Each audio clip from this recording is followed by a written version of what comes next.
राधे राधे राधे राधे नमस्कार सत श्री अकाल भाई। सब हालचाल मस्त। देखो शुरू करते हैं फिर अपन, है ना। शुरू करते हैं, ठीक है। शुरू कर रहे हैं भाई, है ना। हमारा जो है ना मतलब, और वो डाइवर्जेंस बता रहा था ना मैं, डाइवर्जेंस है, ठीक है। तो भाई और तो सब हालचाल बढ़िया है ना। तो ठीक है, तो मैं बताने जा रहा हूँ भाई, ध्यान से सुन लेना एक एक चीज़, ठीक है। तो डाइवर्जेंस की मैंने ये हेडिंग दिखा दी थी आपको, ठीक है। तो मैं बता रहा हूँ, ठीक है, ध्यान देना इधर, ठीक है। अब सुनो भाई, इधर ध्यान से सुनो भाई, ठीक। अब देखो ध्यान से सुनो भाई, है ना, जो मैं समझा रहा हूँ भाई, ठीक है। इधर सुन लेना भाई, ठीक है। तो अपन इसको लिखेंगे ये डेल्टा फाइव इंटू ए, ठीक है। अब सुनो भाई ध्यान से, है ना। अब देखो भाई ध्यान दे लेना, ठीक है। ध्यान दे लेना। अब देखो, अब ये आपको पता ही है क्या होगा हमारा।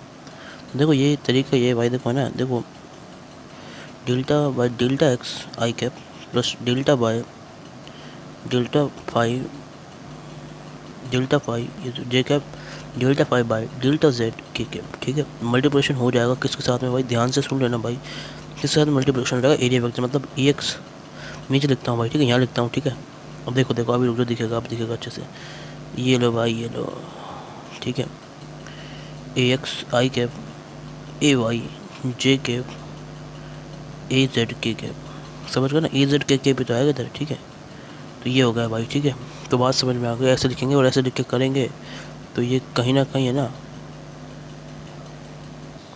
तो भाई, है ना, ऐसा मत सोचना, ऐसा मत सोचना। मैं इसलिए मैंने चला के ये लिखा था कि ना आप ऐसी गलती मत। यहाँ पे डेल्टा फाइव नहीं आता है, सिर्फ और सिर्फ यहाँ पे डेल्टा आता है, और डेल्टा वाई के साथ में एरिया के साथ में। तो जो यहाँ पे आएगा ना ये फाइव यहाँ पे नहीं आएगा, ठीक है भाई। यहाँ पे फाइव नहीं आएगा, ठीक है। डाइवर्जेंस में सिर्फ और सिर्फ क्या करना है भाई साहब, डेल्टा को लेना किस साथ में, जिसका भी आप डाइवर्जेंस कर रहे हो, ठीक है भाई। तो ठीक है, तो ये इस तरीके से अगर आप इसको करेंगे तो सही तरीके से लिखेंगे, सिर्फ और सिर्फ, है ना। इसको लिखेंगे किसके, विदाउट फाइव, मतलब बिना इसके, ठीक है, बिना फाइव के लिए, ठीक है भाई। अब सुनो भाई ध्यान से, है ना। अब देखो सुनो, अब ध्यान दे लेना भाई, ठीक है। तो मैं बता रहा हूँ तरीका, ठीक है भाई। अब इधर ध्यान से सुन लेना भाई, समझ गए भाई। अब देखो इसमें अपन क्या करेंगे भाई, इसमें अपन ऐसा करेंगे भाई, सुनो, है ना। तरीका इसका ये है भाई, इसमें है ना delta of A x by delta of x, मतलब ये कोई पार्शियल डिफ्रेंशिएशन का, याद रखना भाई, पार्शियल। ये सब कुछ भाई पार्शियल का ये, ठीक है। तो याद रखना पार्शियल होता है, डाइवर्जेंस में दिखा दूंगा अभी, ठीक है। तो delta of A X and delta of A Y by delta Y plus का delta of A Z by delta of Z, ठीक है। तो मैं लिख देता हूँ भाई तरीका। तो डाइवर्जेंस करिए, डी से डाइवर्जेंस और पी से पार्शियल, ठीक है। डाइवर्जेंस ऑफ ए वेक्टर जो भी वेक्टर, ठीक है, और पी से हमारा पार्शियल डेरिवेटिव, ठीक है भाई, समझ गया। तो डी पी से आप इसको याद रख लेना, ये तरीका हो गया, ठीक है। डी पी हमारी ट्रिक हो चुका है भाई, ठीक है। समझ गए भाई, समझ गए भाई, क्लियर है भाई। ध्यान से सुन रहे हैं, ठीक है भाई, कोई दिक्कत तो नहीं भाई। अब देखो भाई ध्यान से, ठीक है। अब सुनो ध्यान से ना। तो भाई समझ गए ना, ये इसमें तरीका और ये इसमें अपन को करना है भाई, ठीक है। समझे या फिर नहीं समझे। अब और सुनो, ठीक है। तो डीपी से याद रख लें, डाइवर्जेंस अपन जिसका भी करना है उसमें सिर्फ और सिर्फ अपने इस डेल्टा को यूज़ करते हैं और टू ए करते हैं। अब ये सीधे सीधे याद रखना है। अब ये मत सोचिए क्यों आया, क्योंकि है ना कोई नहीं पूछेगा, जो चीज़ पूछ जाएगी वो यही पूछ जाएगी, ठीक है। ठीक है, अब सुनो। तो ये क्या है भाई, डीपी का है, डीपी का, ठीक है भाई। फर्स्ट ईयर में आता है, कॉलेज की में ऐसे ज़्यादातर, ठीक है। अब देखो सुनो, इसको ऐसे याद रखना, डीपी से है ना एक और तरीका और इसको लिखने का भाई, ठीक है। तो वो मैं बता रहा हूँ आपको, ठीक है। तो सुन लेना भाई, ठीक है, ध्यान से, है ना। हाँ ना भाई, ध्यान से सुन लेना, ठीक है। देखो अभी तक की कहानी सबको समझ में आ चुकी है, अब मैं आगे बता रहा हूँ, ठीक है। तो उसको देख लेना आप, ठीक है, पॉज करके पीछे। अब देखो सुनो, divergence divergence of A vector अगर अपन लिखेंगे, अब ये सिर्फ और सिर्फ पहले लिखा रहा हूँ, फिर उसको समझाऊंगा अभी, ठीक है। अभी सिर्फ लिखा रहा हूँ, ठीक है। तो सुन लेना भाई, ठीक है, ध्यान से। ये देखो सुनो, ये हमारा लर्निंग वाला पॉइंट, ठीक है। जो अपन लिखेंगे डाइवर्जेंस ऑफ ए वेक्टर, तो वो क्या होगा हमारा, देखो सुनो भाई ध्यान से ना। लिमिट, अब ये लिमिट भाई मैथ के अंदर है, ठीक है। मैंने बहुत इसके ऊपर पढ़ा भी चुका हूँ, लिमिट मैथ वाला, ठीक है। तो limit V tends to zero, integration of integration किसका, A vector dot D S vector upon में वी। ये क्या लिखा दिया, ये क्या लिखा दिया भाई, ये क्या लिखा दिया, अभी बताता हूँ ये क्या लिखा है, ठीक है। तो लिमिट वी जीरो को टेंड करता है और अपन ये कर दिया, फिर देखो क्या करना है ना भाई, सुनना ध्यान से ना। तो भाई इसका मतलब ये है कि भाई है ना, वेक्टर फील्ड अपन लिखना है सर्टन इक्वेशन के लिए, ठीक है। किसी भी अगर सर्टेन वो सॉरी ध्यान सुनो, अगर हम क्या लिख रहे हैं भाई, वेक्टर की फील्ड अगर अपन ने मानी ए वेक्टर की फील्ड, ठीक है, ठीक है।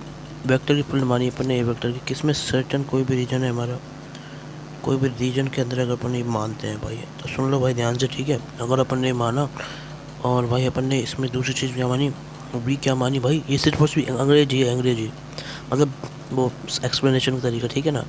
और वी को अपन ने क्या माना, वी माना अपन ने क्या, तो ध्यान से सुनो भाई, ठीक है। तो वी क्या है, वी हमारा क्या है भाई, हमारे इसमें, ठीक है, वी हमारा क्या है इसमें, मतलब इन्फिनिटी को टेंड करने वाला एक वॉल्यूम का एलिमेंट है भाई। कोर्स में भाई यही है, तो मैंने बता दिया आपको भाई, एलिमेंट, ठीक है, समझ में आया भाई। एक एलिमेंट है जो कि क्या है, एनक्लोज हुआ पड़ा, मतलब अंदर है, एनक्लोज मतलब अंदर है, किसके अंदर है भाई, इनक्लोज किसके अंदर है भाई, एनक्लोज किसके अंदर है, नहीं मतलब एनक्लोज तो हुआ पड़ा है, ठीक है ना, बाय बाय किससे, इन्फिनिटली स्मॉल क्लोज सरफेस से, ठीक है, मतलब इनक्लोज हुआ पड़ा बाय किससे, by infinitely closed surface S से, ठीक है भाई। तो ठीक है, तो हमारा क्या है, सराउंडिंग अब point P X Y Z,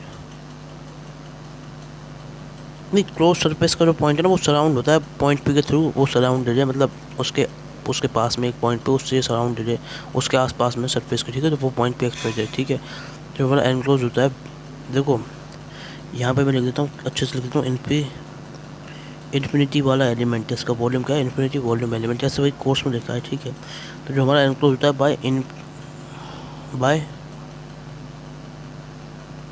यार मैं क्या कर रहा हूँ, नहीं सही लिख रहा हूँ, बाय इन्फिनिटली क्लोज सरफेस, ठीक है, जिसकी इन्फिनिटली क्लोज सरफेस है ना, और इन्फिनिटली हमारा क्या है, वॉल्यूम का एलिमेंट है, ठीक है भाई। तो सुनो ध्यान से ना, इस लाइन का मतलब ये है, अब ये लाइन का मतलब आप आराम से निकाल सकते हो, मतलब वेक्टर फील्ड निकाल रहे हैं अपन, ठीक है, वॉल्यूम के साथ में, मतलब वेक्टर की फील्ड निकाल रहे हैं किस पे, ए का निकाल रहे हैं किससे,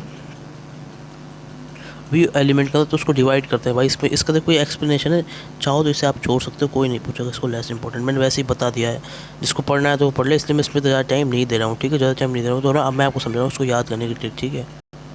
तो इसकी ट्रिक क्या है भाई, ध्यान से सुन रहे हैं, ठीक है, इसकी ट्रिक है हमारी क्या, ट्रिक नंबर 1 क्या है, या 10 ओ, ठीक है, समझ गए भाई, या 10 से अपन इसको याद करेंगे।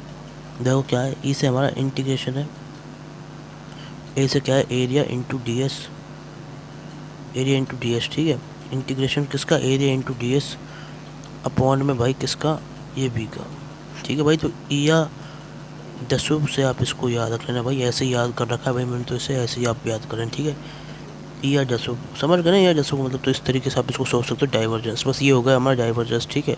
अब देखो सुनो, मैं और आपको बता रहा हूँ इसके अंदर क्या है, तो ना इसका सिग्निफिकेंस होता है, तो वो मैं समझा देता हूँ, ठीक है। सिग्निफिकेंस एक का याद रखना है बस, बाकी अपने आप हो जाएगा, ठीक है।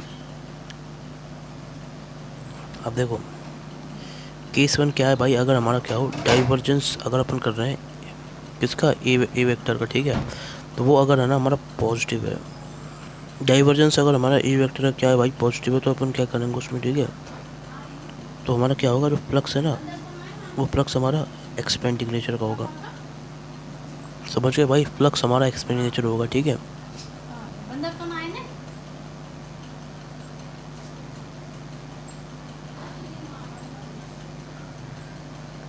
और केस 2 कौन सा है भाई हमारा, इसमें है ना, अगर हमारा डाइवर्जेंस है ना, डाइवर्जेंस ऑफ ए वेक्टर अगर 0 है, तो वो हमारा क्या है, फ्लक्स बैलेंस है, क्लियर है बात, समझ में आई भाई, ये बात तो समझ गए ना, ये तरीका है जो मैं बता रहा हूँ भाई, इसको समझ लेना आप, ठीक है। अब देखो भाई, ठीक है, अब सुनो है ना, अब आप इंटेलिजेंट ही हो, इसमें क्या होगा, केस 3 में इसमें क्या होगा, ये आप समझदार हो ना खुद ही। तो केस 3 में क्या है भाई, जब डाइवर्जेंस अपन करेंगे ए वेक्टर का क्या, नेगेटिव, तो ये हमारा क्या हो जाएगा, कॉन्ट्राडिक्टिंग, मतलब कॉन्ट्राडिक्टिंग ऑटोमेटिक समझ जाओगे, अपोजिट है उसका, ठीक है भाई, तो इसको आप ऑटोमेटिकली समझ जाओगे, ठीक है, अगर आप केस 3 निकालोगे, ठीक है। तो आप है ना इसको याद कर लो बस, और है ना इसको याद कर लो, मैं बता देता हूँ तरीका क्या है, ठीक है। अब देखो सुनो, मैं इसकी ट्रिक बता रहा हूँ, उसको समझ लेना, आपको समझ में आ जाएगा उस चीज़ से, ठीक है। अब देखो सुनो, ट्रिक ट्रिक बता रहा हूँ, ध्यान से सुन लेना, ठीक है। अब ध्यान से सुनो भाई, ठीक है, ठीक है। ग्रेटर ग्रेटर जो हमारा डाइवर्जेंस ए वेक्टर, ठीक है, डी से डाइवर्जेंस, ठीक है, ऑफ किसका, ए वेक्टर का, ठीक है ना भाई, ठीक है। अब देखो सुनो भाई ध्यान से, है ना, तो हमारा क्या होगा, अगर ग्रेटर है डाइवर्जेंस, ठीक है, और ये ग्रेटर देन जीरो, तो इसमें ठीक है, तो अपन क्या करेंगे भाई, इसमें एक्सपेंडिंग नेचर कर देंगे, ठीक है। तो जी से ग्रेटर और ई से हमने इधर मैच कर देना है भाई। बात क्लियर है, बात क्लियर है भाई, समझ गए? तो बात तो समझ में आ गई ना अच्छे से, ठीक है। तो इस तरीके से सोच लेना,